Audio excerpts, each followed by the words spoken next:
وسلم على سيدنا محمد صلى الله على محمد صلى الله عليه وسلم. بسم الله الرحمن الرحيم. الحمد لله رب العالمين والعاقبة للمتقين والصلاة والسلام على أشرف الأنبياء والسيد المرسلين محمد وعلى آله وأصحابه أجمعين. Урматтуу аталар, байкелер, урматтуу апа, эже, карындаштар, биринчиден бүткүл ааламды жоктон бар кылып жараткан өтө мээримдүү жана ырайымдуу Аллах субханаху ва таалага мактоолор, шүгүрлөр, даңктар болсун. Ал эми бүткүл ааламга рахмат болуп келген, акыркы демине чейин ушул үммөтүн бактылуу болсун деп мээнет кылган сүйүктүү пайгамбарыбыз Мухаммад саллаллаху алейхи ва салламга жүрөгүбүздүн түп тамырына чыккан салам жана салаваттар болсун. Sallallahu ala Muhammad sallallahu aleyhi ve sellem. Muna elhamdülillah Allah Taala'nın kaloosu menen Kudayım buyursa bir neçe günden keyin ıyık saparga аттанып жатабыз. Allah Taala биздин кылган ниеттерибизди, дуаларыбызды кабыл кылып орундаткан болсун.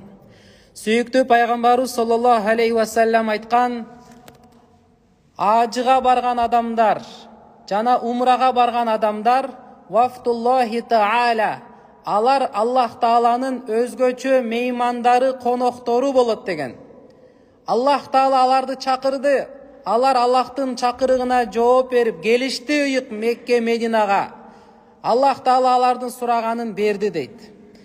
Бул умрага барып ажыга баргандар бул жөнөкөй коноктор эмес. Булар өзгөчө коноктор болуп эсептелинет. Анткени коноктор дагы бөлүнөт да. Кээде жөнөкөй конок келет, кээде бир сый урматтуу конок келет. Жөнөкөй конокко өзүнүн даражасына жараша, өзүнүн мансап статусуна жараша адам дастарконду салып, үйдөгү нерселерди даярдайт. Эгерде өтө абройлуу, уяттуу, урматтуу бир киши келе турган болсо конокко, адам ошого жараша даярдыкты көрөт. Эртең менен баштап үйүн жыйнайт, тазалайт, бардык жакшы салаттарын, тамактарын иши кылып эң жогорку деңгээлде сый урматты көрсөтөт. Бирок ажыга баргандар, умрага баргандар вафтун деген сөз келген. Бул Аллах Тааланын делегациясы деп айтылган. Коноктордун эң улуусу, мартабасы жогоркусу бул делегация болот экен. Делегация деген бул бир мамлекеттен атайын адамдар шайланат, бир башка мамлекетке барышат. Буларды мамлекет деңгээлинде тосуп алат адамдар. Ошого жараша машинасын, гостиница жатаканасын, тамак ашын эң жогорку деңгээлде тосуп алат экен да. Мына ушул хадисте келген, ажыга жана умрага баргандар Аллах Тааланын өзгөчө делегациясы, коноктор болот. Мындайча айтканда Аллах Таала бул адамдарды өзгөчө сыйлайт. Эң жогорку даражада Аллах Таала буларга сый урматын көрсөтөт деген да. Бул ажыга барып жана умрага баргандар эч качан адам өзүнүн акчасы менен бара албайт ал жака. Же күчтүүлүгү менен, же таланттуулугу менен, же тааныш билиш менен эч качан ал ыйык жерлерге адам акчасы өзүнүн калоосу менен бара албайт. Ким бара алат ал жака? Кимди Аллах Таала чакырган болсо, Аллах мүмкүнчүлүк берген болсо, Аллах Таала кабыл кылган болсо, ушул адам гана бара алат да. Болбосом канча деген акчасы бар адамдар бар. Алла мүмкүнчүлүк бербесечи туугандар, бара албайт ал жака. Бара албайт. Аллах мүмкүнчүлүк бербесечи, адам ал жака эмес, өзүнүн жанында жашап жаткан мечитке бара албайт. Алла мүмкүнчүлүк бербесечи, чөнтөгүндө пачка акчасы бар, бир сом Аллахтын жолун иштете албайт. Алла мүмкүнчүлүк бербесечи, 70-80 жыл жашап, бир сүрө, бир аят окуй албайт ал адам. Эми ушундай ыйык Медина Мунаввара, Макка-и Мукаррама, ушундай ыйык жерлерге Алла чакырбаса, Алла мүмкүнчүлүк бербесе, адам эч качан бара албайт да. Ошондуктан мына ыйык сапарга буйруса аттанып ниет кылып жатабыз. Ушул жака барганда өзүнүн адептери бар, өзүнүн талаптары бар, өзүнүн шарттары бар. Ар бир жерде өзүнүн шарттары, адептери болгондой эле умрага барганын дагы өзүнүн адептери бар туугандар. Эң биринчи эле адеп Аллах Тааланын разылыгы үчүн гана ажылыкка же умрага баруу. Анткени ниет канча жакшылык иш кылбаңыз, бирок Алла үчүн болбой турган болсочу, эч нерсе кабыл болбойт Алланын астында. Bir adam tünü boyu namaz okup çıksın, gündüzün geçke orozo karmasın, geçke akça sadaka kılsın, bırak niyet ele tura emes bolsa, Allah'tın razılığı üçün emes, el görsün, el maktasın, menin atım çıksın, degen tura emes niyet bolsa, Allah Taala bunday amalды kabul kılbayt da. Oşonuktan bardığız en birinciden niyetleribizdi Allah'ın razılığı üçün degen niyet boluş gerek eкен. Allah razılığı üçün balam meni jiber atat. Je olsa bir jumuştan jiber atat meni. Je kışında uyda oturbay barıp geleyin, eldin bari barıp atacak.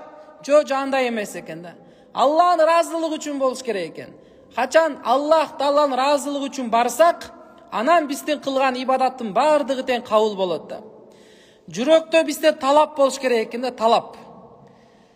Kançalık talap eğer adam balasında bolsa, uşul talapka jaraşa adam açılıp gelet. Talapka jaraşa köp payda berekesini alıp gelet talapka jaraşa. Eğer de jön ele talap çok adam bargan bolsa, kançalık ıyık jerde жүрсө dagı, kança jakşı sözler айтылса dagı, al adam talabı жок bolsa эч нерсе кирбейт жүрөгүнө. Ошондуктан жүрөктө талап болуш керек. Ya Allah, ушундай жерге бизге мүмкүнчүлүк берип атасың ya Allah. Ушундай ыйык жерлерге барып атам ya Allah. Мен ал жага татуктуу эмес элем. Мен күнөөкөрлөрдүн күнөөкөрү элем. Мен татуктуу эмес элем, айыптуу элем. Ya Allah, бирок ушундай мага ошон күнөөкөр пендени ушундай ыйык жерге мүмкүнчүлүк берип атасың ya Allah деп Аллага бир талап менен барышыбыз керек да. Талап бул эшиктеги нөшөрлөгөн жамгыр сыяктуу экен да. Эшикте нөшөрлөгөн жамгыр жаап атса, bir adam кичинекей кружкасын эшикке алып чыкса, ушул кружкага эле суу кайра алып келет. Бирөө 1 литровый банка алып чыкса, кайра 1 литровый банканы алып келет, туурабы? Бирөө 3 литровый, бирөө 1 чака, бирөө 1 фляг алып чыкса, канчалык идиш чоң болсо, ушунчалык суу алып келет кайра өзү менен. Ушундай эле сыяктуу талап. Талап канчалык адамдын жүрөгүндө, канчалык чоң болсо, ошого жараша ал пайдасын алып келет ушактанчы. Талап жок болсочу, чаканы тескери коюп туруп, канча жамгыр жаса да ичине бир тамчы суу кирбей турабы? Канча водопадтын астына коюп койсоң дагы суу кирбейт ичине. Эмнеге? Анткени ал талабы жок, чакар теске туруп калганда. Ошондуктан жүрөктөгү талап болуш керек. Мен бардыгына даярмын. Кандай болсо дагы даярмын. Ким менен болсо дагы даярмын. Ысык болобу, мустак болобу, кандай болсо дагы мен даярмын деш керек экен да. Ошондо толук пайда алып келебиз. Жок, мен маяк отурамын, мен бул жакка жатамын, мен мындай кыламын деп эгерде ар кимибиз айта берген болсок, анда ачылбай калат экен да. Ошондуктан биз талап, мен даярмын деген талап болуш керек экен да. Мына ушундай ыйык жерге барып атабыз. Мен жүрөгүмдө буюрса талап бар ya Allah. Мен бардыгына даярмын десек, буюрса пайда алат экенбиз да. Мына анткени биз жамаатта 70 киши баратсак, 70 кишинин ар биринин характери бар. Ар биринин каалоосу бар. Ар биринин нафсиси бар.